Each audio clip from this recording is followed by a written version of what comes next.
किसान की चतुर लड़की।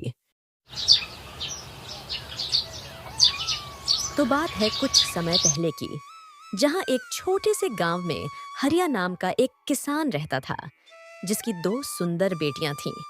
हरिया की बड़ी बेटी का नाम राधा और छोटी बेटी का नाम श्यामा था। हरिया एक छोटा सा किसान था। वह दिन रात अपने खेतों में मेहनत करता था, लेकिन फिर भी हरिया ने अपनी दोनों बेटियों को बहुत अच्छे से पढ़ा लिखा कर बड़ा किया था। हरिया की दोनों लड़कियां इतनी सुंदर और समझदार थीं कि उनके गांव के साथ साथ दूसरे गांव वाले भी उसकी लड़कियों के लिए रिश्ता लेकर आ रहे थे। यह सब देखकर हरिया सोचता है कि अब मेरी दोनों बेटियां बड़ी हो गई हैं, तो क्यों ना बड़ी बेटी राधा का विवाह कर दिया जाए। लेकिन मेरे पास इतने पैसे भी तो नहीं हैं जिससे मैं अपनी बेटी का विवाह कर पाऊं। क्यों ना इस विषय में जमींदार से बात करूं। अभी उनसे कुछ पैसे उधार ले लेता हूं, थोड़े टाइम में चुका दूंगा। ऐसा सोचकर वह किसान जमींदार के पास अपनी बेटी के विवाह के लिए कुछ कर्ज लेने चला जाता है। जमींदार साहब, वो मुझे आपसे कुछ काम था। क्या काम है हरिया? बोलो, घबराओ मत। जमींदार साहब, मेरी बिटिया अब बड़ी हो गई है, मुझे उसका विवाह करना है। इसलिए मुझे मेरी बिटिया की शादी के लिए कुछ पैसे चाहिए थे। मैं इन थोड़े समय में वापस लौटा दूंगा। जमींदार हरिया को कुछ कर्ज दे देता है। पैसे देखकर हरिया बहुत खुश हो जाता है और खुशी खुशी अपनी बेटी की शादी कर देता है। कुछ साल बाद जमींदार अपने पैसे वापस लेने हरिया के घर जाता है और हरिया से अपने पैसे वापस मांगने लगता है। जमींदार साहब, अभी तो मेरे पास इतने पैसे नहीं हैं। मैं थोड़े दिन में आपके पूरे पैसे लौटा दूंगा। आप मुझे थोड़ा समय दे दीजिए। नहीं हरिया, पहले ही बहुत समय हो गया है। तुमने अभी तक मेरे पैसे नहीं लौटाए हैं। या तो तुम मुझे अभी के अभी मेरे पूरे पैसे दो, या फिर तुम्हारी छोटी बेटी का विवाह मुझसे कर दो। विवाह की बात सुनकर हरिया और उसकी बेटी के होश उड़ जाते हैं, क्योंकि जमींदार उम्र में हरिया की बेटी से बहुत बड़ा और चालाक इंसान था। हरिया के बहुत समझाने के बाद भी जमींदार नहीं मानता है। नहीं हरिया, अब मैं कुछ नहीं सुनना चाहता। चलो गांव की पंचायत के पास चलते हैं, और जो निर्णय पंचायत में लेंगे उसे हम दोनों को ही मानना पड़ेगा। वे तीनों मिलकर गांव की पंचायत के पास चले जाते हैं। वहां जाकर हरिया और जमींदार गांव के मुखिया को सारी बातें बताते हैं।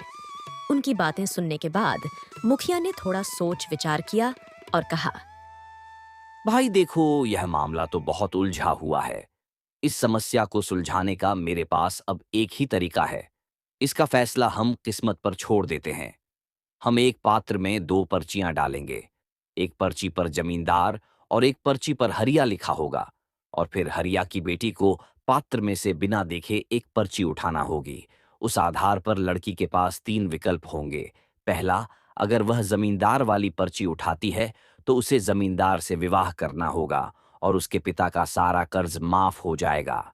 दूसरा, अगर वह हरिया के नाम वाली पर्ची उठाती है तो उसे जमींदार से विवाह नहीं करना होगा और उसके पिता का कर्ज भी माफ कर दिया जाएगा। और तीसरा, अगर वह पर्ची उठाने से मना करती है तो उसके पिता को 3 साल के लिए जेल भेज दिया जाएगा। पंचायत के आदेश अनुसार जमींदार दो पर्चियां बनाने लगा। जब वह पर्ची बना रहा था तो हरिया की तेज आंखों वाली लड़की ने देखा कि जमींदार ने दोनों पर्ची में जमींदार का नाम लिखकर डाल दिया है। हरिया की बेटी इस स्थिति से घबराए बिना सोचने लगी कि वह अब क्या कर सकती है। उसे 3 रास्ते नजर आ रहे थे। पहला, कि वह पर्ची उठाने से मना कर दे और अपने पिता को जेल जाने दे। दूसरा, सबको बता दे कि जमींदार दोनों पर्चियों पर खुद का नाम लिखकर सबको धोखा दे रहा है। और तीसरा, कि वह चुप रहकर जमींदार वाली पर्ची उठा ले और अपने पिता को कर्ज से मुक्ति दिलाने के लिए अपना जीवन बलिदान कर दे। यह सोचने के बाद उसे लगा कि दूसरा तरीका सही है, पर तभी उसने एक और भी अच्छा उपाय सोचा। उसने पात्र में अपना हाथ डाला और एक पर्ची को उठा ली और बिना पर्ची की तरफ देखे उस पर्ची को मटके में गिरा देने का नाटक किया। पर्ची जैसे ही पानी में गिरी, पर्ची पर से जमींदार का नाम मिट गया। तब लड़की ने कहा, हे भगवान, यह क्या कर दिया मैंने? मैं कितनी बड़ी मूर्ख हूँ। लेकिन कोई बात नहीं, आप लोग बची हुई पर्ची को देख लीजिए कि उस पर किसका नाम लिखा हुआ है। तब आपको पता चल जाएगा कि मैंने कौन सी पर्ची उठाई थी। पात्र में बची हुई पर्ची जमींदार की थी। तब सब लोगों ने मान लिया कि लड़की ने हरिया के नाम की ही पर्ची उठाई थी। जमींदार के अंदर इतना साहस नहीं था कि वह पंचायत के मुखिया के सामने अपनी चोरी मान ले। लड़की ने अपनी चतुराई से असंभव को संभव कर दिया। अब उसके पिता का कर्ज माफ हो चुका था और जमींदार से भी पीछा छूट गया था। तो दोस्तों, कैसी लगी आपको हरिया की चतुर लड़की की कहानी? इस कहानी से हमें यह शिक्षा मिलती है कि हमारे जीवन में भी कई बार ऐसी परिस्थितियां आ जाती हैं जहां सब कुछ धुंधला दिखता है, कुछ समझ नहीं आता है, हर रास्ता नाकामयाबी की ओर जाता महसूस होता है। तब हमें शांत रहकर अपनी बुद्धि का उपयोग करना चाहिए। तब हम कितनी भी बड़ी और मुश्किल से मुश्किल परिस्थिति से बाहर आ सकते हैं। ऐसी ही इंटरेस्टिंग कहानी देखने के लिए हमारे चैनल को ज़रूर सब्सक्राइब करें। धन्यवाद।